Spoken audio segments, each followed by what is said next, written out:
Bom dia, discípulos de Jesus, preparados para mais um encontro com o Mestre?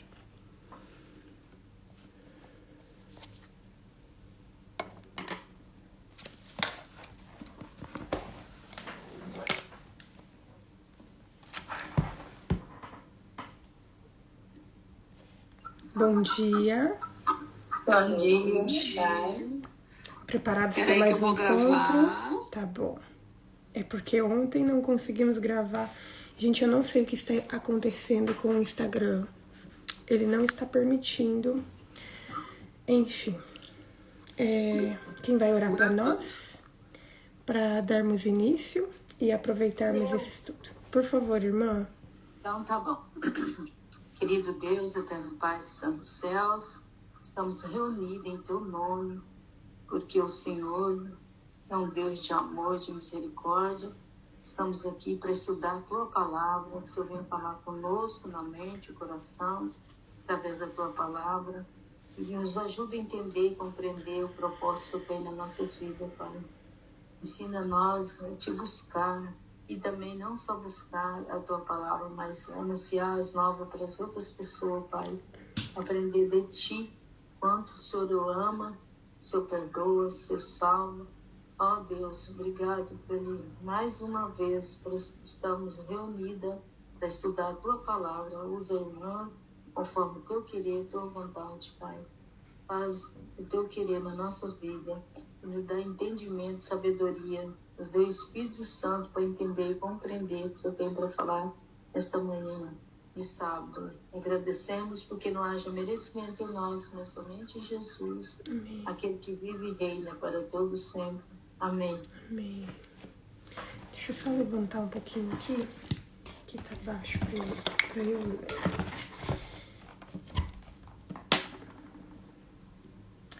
Ontem nós estudamos sobre Mateus capítulo 26 e nós estudamos sobre aquele momento em que Jesus foi preso. E nós vimos que quando Judas chegou e lhe deu um beijo, que era o sinal que havia sido combinado com os líderes religiosos, que Jesus lhe perguntou o que Judas tinha ido fazer, dando mais uma oportunidade para Judas refletir naquilo que ele estava fazendo e se arrepender. Mas nós vimos que ele não se arrependeu. E nós vimos também que Pedro tentou usar de violência para livrar Jesus daquela situação. Só que Pedro foi repreendido pelo próprio Jesus. E ele deixou claro que se ele quisesse, que ele se livraria daquela situação, mas que ele estava ali de forma voluntária para cumprir o que era necessário para salvar a humanidade. E mesmo que os discípulos não compreendessem, mesmo que eles não entendessem, Jesus, ele estava dando continuidade ao plano da salvação. Nós vimos também que os discípulos, ao perceberem que Jesus iria se entregar, que todos fugiram, porque eles não estavam dispostos a passar pelo que Jesus passaria. E hoje nós vamos estudar para onde Jesus foi levado após ser preso. E eu quero convidar vocês a abrir a Bíblia em Mateus capítulo 26. Nós vamos ler a partir do versículo 57. Mateus capítulo 26. Nós vamos ler a partir do versículo 57. Esse relato também pode ser encontrado em Marcos, capítulo 14 e Lucas, capítulo 22. Vamos ler a partir do versículo 57. Jesus diante do Sinédrio. E os que prenderam Jesus o levaram à casa de Caifás, o sumo sacerdote, onde se haviam reunido os escribas e os anciãos. Pedro seguia de longe até o pátio do sumo sacerdote e, tendo entrado, assentou-se entre os servos para ver como aquilo iria terminar. E os principais sacerdotes e todo o sinédrio procuravam algum testemunho falso contra Jesus, a fim de o condenarem à morte, e não acharam, apesar de terem sido apresentadas muitas testemunhas falsas. Mas afinal, compareceram duas, afirmando: Este disse, posso destruir o santuário de Deus e reconstruí-lo em 3 dias. E levantando-se o sumo sacerdote perguntou a Jesus: Você não diz nada em resposta ao que estes depõem contra você? Jesus, porém, guardou silêncio. E o sumo sacerdote disse: eu exijo que nos diga, tendo a Deus vivo por testemunha, se você é o Cristo, o Filho de Deus. Jesus respondeu: é o Senhor mesmo quem está dizendo isso. Mas eu lhe digo, desde agora vocês verão o Filho do Homem sentado à direita do Todo-Poderoso e vindo sobre as nuvens do céu. Então o sumo sacerdote rasgou as suas vestes e disse: blasfemou, porque ainda precisamos de testemunhas? Eis que agora mesmo vocês ouviram a blasfêmia. O que vocês acham? E eles responderam: é réu de morte. Então alguns cuspiram no rosto de Jesus e bateram nele, e outros o esbofeteavam, dizendo: profetize para nós, ó Cristo, quem foi que bateu em você? O relato começa dizendo que Jesus ele foi levado ali para a casa desse sumo sacerdote. Jesus foi preso à meia-noite, quando ele estava lá no Getsemane, e o seu julgamento consistiu em duas fases, sendo a primeira o julgamento eclesiástico perante as autoridades eclesiásticas religiosas, e a segunda fase seria o processo civil diante de Pilatos e Herodes. Ele teve duas audiências preliminares, uma diante de Anás, sozinho, que era o antigo sumo sacerdote, né, o sumo sacerdote anterior, e outro diante de Anás e Caifás. E ele foi indiciado duas vezes perante o Sinédrio, primeiro à noite e depois de dia. Jesus compareceu duas vezes diante de Pilatos e uma vez diante de Herodes, entre essas vezes que ele foi até Pilatos. E cada uma dessas fases tinha uma finalidade específica no julgamento e na condenação de Jesus. E o relato que lemos começou falando que Caifás, o sumo sacerdote, havia reunido os escribas e os anciãos em sua casa. Caifás era o sumo sacerdote atual, e ele atuou como sumo sacerdote desde o ano 18 depois de Cristo até o ano 36 depois de Cristo. O Sinédrio, só para vocês entenderem o contexto, ele era composto por escribas, por anciãos e por sacerdotes. Haviam representantes desses três grupos ali, mas provavelmente os membros do Sinédrio que eram simpáticos a Jesus ou que buscavam dar um julgamento justo a Jesus, provavelmente eles não tinham sido convidados. E entre eles estava Nicodemos e José. Só que esses eram pessoas voltadas a Jesus, só que eles não haviam sido convidados. E o comentário bíblico diz que essa reunião na casa de Caifás provavelmente ocorreu por volta das 3 da manhã. O versículo 58 relata que Pedro seguia Jesus de longe até o pátio do sumo sacerdote, e que ele entrou ali no pátio e que ele se assentou entre os servos para ver como aquilo ia terminar. O versículo 18 do capítulo 15 de João diz que João também seguia Jesus de longe.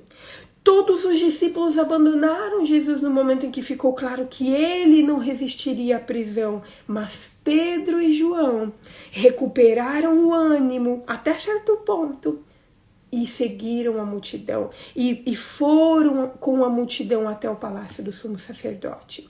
Eles ficaram de longe, porque eles não tinham coragem de tomar uma posição aberta ao lado de Jesus, mas eles provaram que tinha mais coragem do que os demais colegas, do que os demais discípulos. E quando nós lemos o livro de João, o relato de João, nós vemos que João tinha familiaridade com a família sacerdotal. E provavelmente foi João que pediu permissão para que Pedro entrasse no pátio do palácio, para poder acompanhar as coisas que aconteceriam com Jesus. Pedro queria saber por si só o que aconteceria durante o julgamento e qual seria o veredito. E o relato do versículo 59 diz que os principais sacerdotes procuravam testemunhos falsos contra Jesus, a fim de condená-lo à morte.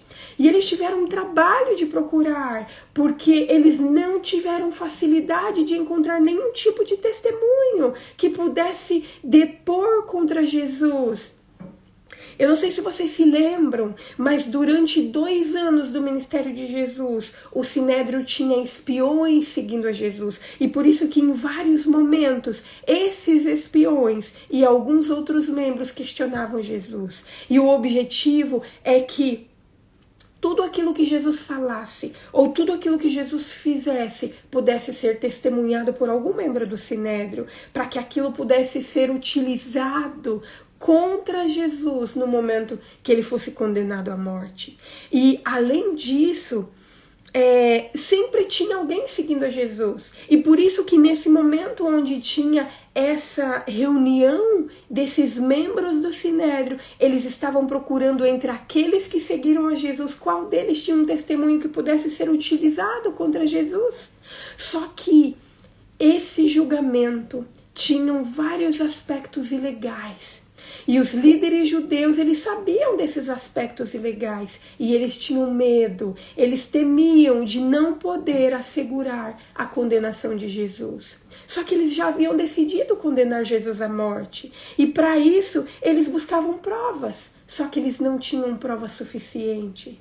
E o objetivo deles, diante dessa falta de prova, eles esperavam desacreditar Jesus diante dos seus compatriotas e eles procuravam comprovar ali a acusação de blasfêmia e incriminar Jesus diante dos romanos como alguém que causava revolta, que causava ali um motim e que tirava a paz ali daquele povo. Então, essa era a forma como eles estavam tentando julgar Jesus. Só que o relato deixa claro que os membros do Sinédrio, eles foram incapazes de encontrar mesmo falsos testemunhos, mesmo histórias forjadas, eles tinham dificuldade de encontrar. E que eles procuravam evidências para construir a sua acusação, mas eles procuravam em vão. De acordo com o Mishnah, que era ali as leis que regiam todas as atitudes dos líderes religiosos, todas as testemunhas precisavam ser ouvidas, todas precisavam ser ouvidas para testar a exatidão das declarações. E quando todas as testemunhas fossem ouvidas, eles percebiam se haviam coisas que se contradiziam ou se tornavam aquelas provas válidas ou inválidas. E o relato bíblico diz que houveram 2 testemunhas falsas e que parece que essas testemunhas, elas concordaram em alguns aspectos, mas discordavam em outros. Mas mesmo assim, os membros do Sinédrio mantiveram ali o julgamento, mesmo que fosse legal, indo contrário a todas as leis que haviam sido instituídas sobre um julgamento correto. E o relato bíblico diz que enquanto as acusações contra Jesus eram proferidas, que o sumo sacerdote ali, Caifás, se levantou e perguntou a Jesus se ele não faria alguma coisa, se ele não diria alguma coisa em resposta às acusações que ele estava recebendo. Mas a Bíblia fala que Jesus guardou em silêncio, que Jesus não respondeu nada. E essa atitude de Jesus de guardar silêncio já havia sido profetizado há mais de 7 séculos antes e que está relatado em Isaías capítulo 53, versículo 7. Só que a Bíblia fala que o sumo sacerdote, ele não ficou satisfeito com aquilo e que ele fez com que Jesus jurasse ali, fez com que Jesus, aqui versículo 53, eu exijo que nos diga, tendo Deus vivo por testemunha, se você é Cristo, Filho de Deus. O sumo sacerdote fez ali Jesus diante de um juramento para que ele falasse as coisas, para que diante de Deus ele testemunhasse. E então Jesus, ele vem e ele testemunha. Jesus responde, você está dizendo que eu sou o filho de Deus, você que está falando, eu sou. E ele acrescenta ainda: eu sou, e vocês verão o Filho do Homem assentado à direita do Todo-Poderoso e vindo com as nuvens do céu. Quando posto sob juramento, Jesus ele não se recusou a testemunhar. E foi nesse momento em que Jesus testemunhou. E além de dizer quem ele era, Jesus apontou para o futuro, quando ele viria como juiz do universo, quando ele virá como juiz do universo, e quando ele aparecerá para retribuir a cada um segundo as suas obras. E então o sumo sacerdote ele rasga as suas vestes diante da resposta de Jesus. E é interessante porque aqui existem duas coisas interessantes que nós precisamos nos atentar. A primeira delas é que Jesus ele evitava afirmar diretamente que ele era o Messias, que ele era o Cristo. Provavelmente porque existia uma fantasia popular de que o Messias levaria os judeus a uma revolta armada contra Roma. E foi por isso que Jesus proibiu os seus discípulos de fazerem essa afirmação a respeito deles. E agora o próprio sumo sacerdote pergunta se ele era o Filho de Deus, se ele era o Messias. E ele fala: eu sou. E a segunda coisa que interessante de nós observarmos é que a Bíblia fala que o sumo sacerdote rasgou as suas vestes. E a lei mosaica proibia essa atitude do sumo sacerdote rasgar as suas vestes. Eles consideraram as palavras de Jesus como uma blasfêmia, e por isso que eles consideraram ali como um réu de morte. Só que quando Caifás ele rasga as suas vestes, ele está condenando a si mesmo. Ele está dizendo diante de todos e está se desqualificando para servir como um sumo sacerdote. E ele considera as palavras de Jesus como uma blasfêmia. E por isso que consideraram Jesus como réu de morte. E essa blasfêmia, ali aquela lei dizia que quando era uma blasfêmia contra Deus, que alguém poderia ser condenado à morte. E a Bíblia fala que todos condenaram Jesus à morte, todos aqueles que estavam ali presentes, deixando mais uma vez claro que Nicodemos não estava presente, porque em outras ocasiões ele havia impedido a condenação de Jesus, e talvez por isso, nesse momento, ele não havia sido convidado para essa reunião. E o relato diz que além de condená-lo à morte, que alguns passaram a cuspir no rosto de Jesus, cumprindo ali a profecia de Isaías capítulo 50, versículo 6.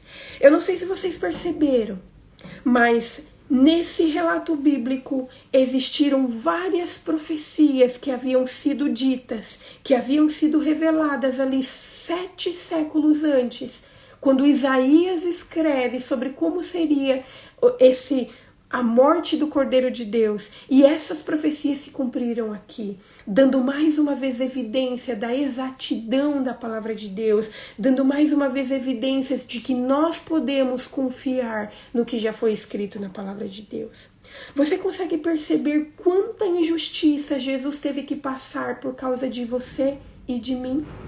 Jesus ele foi condenado injustamente. Jesus, para ele ser condenado, ele teve que passar por falsos testemunhos, porque nada do que aconteceu na vida de Jesus era suficiente para condená-lo à morte. Nada.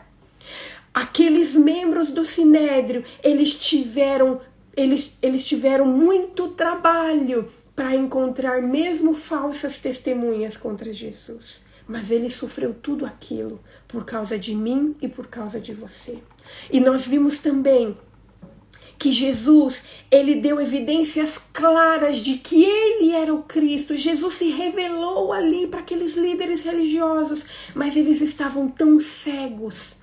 Eles estavam tão empenhados naquela missão que eles queriam fazer por conta do egoísmo, por conta da inveja, que aquilo fechou os olhos deles. E que mesmo diante de uma declaração pública, de uma revelação pública de Jesus, eles não puderam ver e eles não puderam ser tocados pela declaração de Jesus. E isso é um alerta para nós.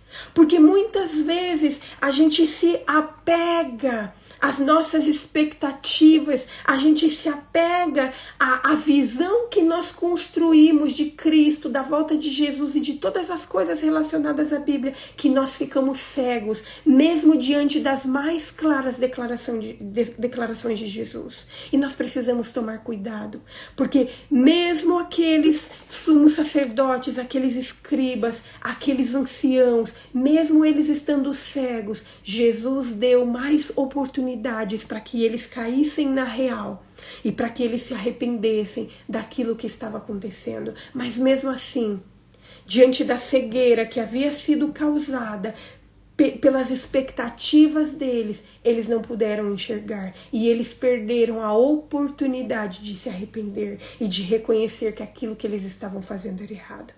E outra coisa interessante que nós vemos aqui é que João e Pedro, mesmo os discípulos mais corajosos, mesmo eles, seguiram Jesus de longe.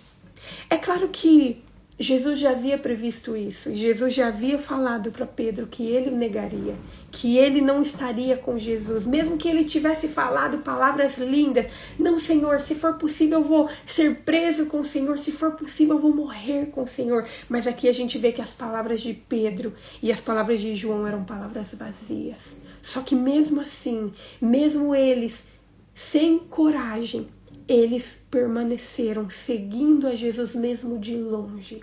E nós vamos ver que essa atitude de Pedro e João foram atitudes que desenvolveram a sua confiança em Deus e que foram atitudes que os levaram a, mesmo aqui negando Jesus, a darem a vida por Jesus posteriormente. Nós temos muitas coisas a aprender com a palavra de Deus. Mas hoje eu gostaria que nós refletíssemos e que nós nos apegássemos e que nós, durante esse dia de sábado, nós orássemos a Deus, pedindo que Ele nos mostre quais coisas erradas na nossa vida, quais conhecimentos errôneos, quais expectativas erradas nós temos alimentado na nossa vida que tem nos impedido de reconhecer a Jesus como Messias, ou que tem nos impedido de enxergar a revelação que Deus quer fazer na nossa vida. E que nós oremos, que nós peçamos a Deus para que Ele nos ajude a segui-lo não de longe, mas a estarmos dispostos a realmente, aconteça o que acontecer, permanecer ao lado de Jesus. Que essa seja a nossa oração hoje, que essa seja a nossa busca, que nós tiremos tempo no dia de hoje para refletir sobre tudo que Jesus foi capaz de passar por causa da nossa salvação, para nos dar uma oportunidade de salvação, para nos resgatar desse mundo de pecado, para nos dar a oportunidade de um dia nos encontrar com Ele nas mansões celestiais. Que essa seja a nossa oração hoje, que nós tiremos tempo durante o dia de hoje para continuar aprendendo de Jesus. Vamos orar? Querido Deus, Senhor, nós te agradecemos, ó Pai, porque mais uma vez o Senhor nos alimentou com a Tua palavra. Senhor, quantas coisas, ó Pai, o Senhor teve que passar por causa de mim, por causa dos meus irmãos, para nos dar a oportunidade, Senhor, de sermos tirados desse mundo de pecado. E nós te pedimos perdão, Senhor. Perdão, Senhor, por todas as vezes em que nós colocamos em nossa mente expectativas, falsos conhecimentos, Senhor, que nos impedem de ver a Tua revelação para nós, Senhor.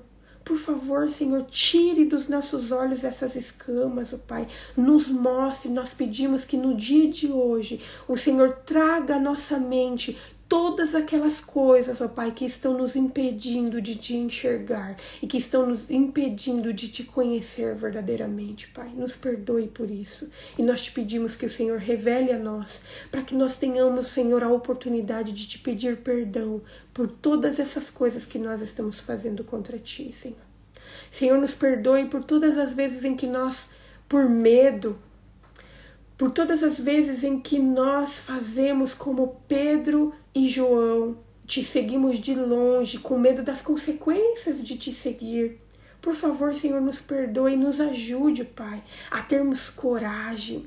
Nos ajude a desenvolver uma vida de oração, uma vida de comunhão contigo, tal como Jesus desenvolveu, para que, mesmo que estejamos diante de qualquer circunstância, diante de qualquer coisa que nos faça sofrer, que nós tenhamos coragem de encarar, Senhor, em Teu nome, que nós tenhamos coragem de permanecer ao Teu lado, aconteça o que acontecer, Senhor. Mesmo que soframos, mesmo que passemos por dificuldades, que nós permaneçamos ao Teu lado, Senhor. Senhor, nós te agradecemos por tudo que o Senhor já nos revelou, por tudo que o Senhor está nos revelando, por tudo que o Senhor está fazendo na nossa vida, e nós te pedimos que o Senhor continue a obra na nossa vida, Pai. Abençoe a nossa família, Senhor. Abençoe os nossos queridos, que eles também sintam o desejo de te conhecer e de entregar a vida deles a ti também. Nós te agradecemos pelo dia de hoje, nós colocamos ele em tuas mãos e pedimos ao Pai que o Senhor permaneça, que nós permaneçamos ao teu lado no dia de hoje. E tudo isso fazemos em nome de Jesus. Amém. Amém. Amanhã nós continuaremos nos enchendo da palavra de Deus e nós vamos estudar especificamente o momento em que Pedro nega Jesus. Que nós continuemos nos enchendo da palavra de Deus para sermos cheios do Espírito Santo. Um ótimo dia a todos, um feliz sábado, que Deus abençoe a todos. Tchau, tchau.